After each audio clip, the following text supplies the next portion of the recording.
সবাই কাচ্চি ডাইনে যায়, আমরাও গরিবের কাচ্চি ডাইনে গিয়েছিলাম কাচ্চি খাওয়ার জন্য। খেতে গিয়ে দেখি যে পুরাই অন্যরকম। তো সবাই আসলে অন্যান্য ভালো, ভালো রেস্টুরেন্টে যায়, আমাদের গরিবের মতন তো এমন নয়। আসসালামু আলাইকুম, সবাই কেমন আছেন? আশা করি সবাই ভালো আছেন। আমিও আপনাদের দোয়ায় ভালো আছি। তো আজকে মানে এটা তো কালকের ভিডিও। তো আপনাদের ভাইয়া কালকে ডিউটি ছিল না। তো ডিউটি ওর মানে অফ ডে ছিল। তো ও যায় নাই। তো আমারও খুবই শরীর খারাপ ছিল। মানে ভালো লাগে না, শরীরটা কেমন জানি করতেছে।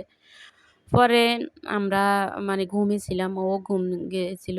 আমার ছেলেকে মাদ্রাসায় দিয়ে আসছে। দিয়ে আসার পর ও ঘুমিয়ে পড়ছে, আমিও ঘুমাইছি। তো প্রায় ১১টা বাজে উঠছি। উঠার পরে বলতেছে, "ভাত খাবো, দাও ভাত দেও।" তা আমরা ভাত খাইতে, খাইতে প্রায় ১টা বেজে গেছে আরকি। তো সকালে ভাত ছিল, আর মানে সন্ধ্যা ভাত রান্না করছিলাম, ওগুলো থেকে গেছে, খাই নাই। তো ওগুলো দিয়ে আর বাসি আমাদের মানে কালকের তরকারি ছিল, ওগুলো দিয়ে খাইছি। তারপরে এখানে বিকালে এগুলো মানে খিদা লাগছিল, তো আপনাদের ভাইয়া মেলা থেকে যেগুলো আনছিলাম ওগুলো দিয়ে মানে বড়া আর জিলাপি এগুলো গরম করে নিছে। গরম করে নেওয়ার পরে তো আমরা ২ জনেই খেয়েছি। আমার শরীরটা খারাপ লাগছিল, এর জন্য আপনাদের ভাইয়া আর আমাকে মানে বিরক্ত করে নাই। ওই গরম করছে, ওই মানে করছে আরকি। তো পরে সন্ধ্যাবেলা বলতেছি যে, "কি খাবা? রুটি খাবা? রুটি বানামু আর চা বানামু?" তো বলতেছে, "আচ্ছা বানাও।"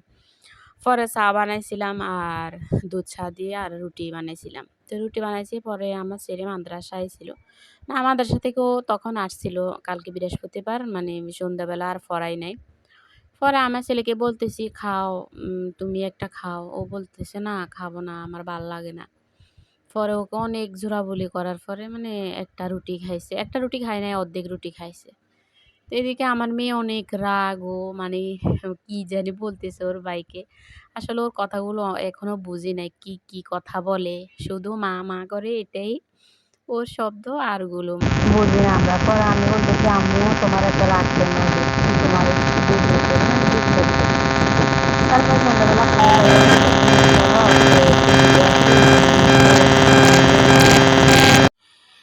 মানে এভাবে চললে কেমন লাগে? চলো একটু ঘুরে আসি।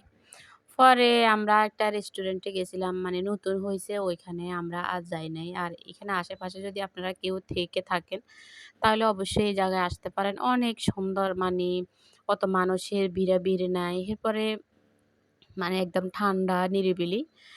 আছে না, রেস্টুরেন্টে গেলে অনেক গরম, মানে খাওয়া-দাওয়া অনেক বিরক্তিকর। পরে ওখানে যাওয়ার পরে মানে খুবই ভালো লাগবে আপনাদের। এসে আপনারাই দেখতে পারেন। আর এখানের মানে আপ্যায়নটাও অনেক ভালো লাগছে আমার কাছে। খুবই সুন্দর, এবং আপ্যায়নটা অনেক ভালো লাগছিল আমার। তো এখানে আপনাদের ভাইয়া বলতেছে, "কি খাবা?" তা আমি বলছি যে মানে খোঁজাখুঁজি করতেছি, "কি খাবো, কি খাবো?" পরে আপনার ভাইয়া বলছে যে, "আচ্ছা ঠিক আছে, আমরা কাচ্চি খাই।" আসলে সত্যি কথা, এখানে মিথ্যা কথা বলার কোনো কিছু নাই। কাচ্চি আমাদের আর খাওয়া হয় নাই। তো কাচ্চি, এর জন্য মানে কাচ্চিটাই নিলাম। পরে এখানে ৫২০ না, মোট ৫০০ মানে ৳৬০০ আমাদের বিল আসছে। পরে খাইলাম আরকি। খুবই ভালো লাগছিল। মানে খাওয়া-দাওয়াও তো খারাপ ছিল না, এবং আপ্যায়নটাও অনেক ভালো লাগছে। সবচাইতে আমার বেশি ভালো লাগছে মানে আপ্যায়নটা। ওর পাশে একটা দোকান আছে, ওই হোটেল আরকি। ওখানে গেলে এত আপ্যায়ন হয় না। এটা অনেক বড় হোটেল। কিন্তু মানে ওদের কথাবার্তা, ওদের আমার কাছে মানে বিহেভটা খুব খারাপ লাগছে। একদিন আমরা যাওয়ার পরে ওরা আমাদেরকে মানে আমরা বসছি, বসার পর বলতেছে, "এটা তো অন্যজনে বুকিং করছে। আপনারা পরে বসেন, আপনারা উঠে যান।" ওইদিন থেকে মানে উঠে আমরা চলে আসছি। আর ওদের দোকানে আমরা আর যাই না। মানে হোটেলে যাই না। ভালো লাগে না আর। পরে রাত্রে আমাদের বাড়িওয়ালা ভাবিকে বলছি আরকি যে, "ভাবি, আমাদেরকে ডিম দিয়েন, কোয়েল পাখির ডিম।" তো বলছে, "আচ্ছা ঠিক আছে, টাকা দেন।" মানে ওরা মনে করছে কি আমরা হয়তো বাকি চাইতেছি। এবার আমি বলতেছি, "না, বাকি না তো, আমাদেরকে মানে টাকা দিয়ে দেবো, এখন দিয়ে দেন।" পরে সত্যি, সত্যি উনি যাই মানে দিয়ে দিছে, টাকা দিব বলছে আর। পরে এখানে ১০০ টা কোয়েল পাখির ডিম নিছি। আসলে ডিম শরীরের জন্য খুবই উপকারী, এবং এগুলো আমাদের স্বাস্থ্যের জন্য খুবই ভালো। তো বাচ্চাদের জন্য খুবই উপকারী এটা। আসলে বাচ্চাদের জন্য এটা আ দরকার। তো আজকে সকালে বাজারে গেছিলাম বাজার করার জন্য। আমার মেয়েকে নিয়ে গেছি। আসলে মেয়েকে বাজারে নিয়ে গেলে আমার অবস্থা পুরাই খারাপ হয়ে যায় মেয়েকে নিয়ে। কারণ বাজার এক হাতে আবার এক হাতে মেয়ে, খুব কষ্ট হয়ে যায়। তবুও কি করবো, মেয়ে আমাকে ছাড়া বাসায় ১ মিনিটও থাকে না। ও ওর বাবার সাথে মানে ঘুরতে যাবে তখন কান্না করবে না। কিন্তু আমি রুম থেকে বের হলে ও কান্না করবে। মানে ওকে আমি রেখে কোথাও যেতে পারি না। পরে আমার মেয়ে এগুলো কি কে জানে, আমার কাছে ভালো লাগে না। মেয়েটা খাবে। তো ওকে ৩ টা নিয়ে দিছি। আর আম নিছি ১ কেজি। ৳৪০ করে। টমেটো নিছি ১ কেজি, তাও ৳৩০ করে। মানে টমেটোর দাম এখন বেড়ে গেছে। আর ২ লিটারের একটা তেল আনছি। তেলটা ৳৩৮৫ নিছে। এই কেকটা নিছি, ভাগ্যক্রমে কেকটা ভেঙে গেছে। মানে কি বলবো আর। কেকটা উম আজকে মানে কা কিছু খাই নাই তো সকাল থেকে।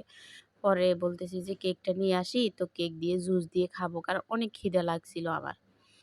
তো পরে আমার ছেলেরও খিদে লাগছে, তো নিয়ে আসছি। নিয়ে আসার পর দেখতেছি কেকটা একদম গুঁড়া হয়ে গেছে। তো কি করব, জুস দিয়ে খাইলাম আরকি। পরে এগুলা মানে এমনিতে কেকটার মানে ফ্লেভারটাও আমার কাছে ভালো লাগে না এবং কেমন জানি মনে হয়েছিল। আর শাকটা আনছি। মানে বাজার আপনাদের সাথে একটু শেয়ার করতেছি আরকি, যে বাজার আনছি। তো মানে শাকে আঁটি নিছে ৳৩০। তারপরে এখানে আমি মিষ্টি আলু নিছি। মিষ্টি আলু আল্লাহ জানে কেমন হয়। মিষ্টি আলুটা নিছিলাম। মিষ্টি আলু নিছি ২ কেজি। ২ কেজি ১ কেজি ৳৩০ করে নিছে। কিন্তু একটা মিষ্টি আলু আমি সিদ্ধ করে দেখছি যে আলুটা কি পানির গন্ধ করতেছে, আরো শক্ত কেমন জানি। মানে ভালো না। আসলে শখের জিনিস এরকমই হয়, সেটা সবার ক্ষেত্রেই। তো মিষ্টি আলু আপনাদের ভাইয়া পছন্দ করে না। আমার পছন্দ, এর জন্য আমি আনছি, আমি খাবো।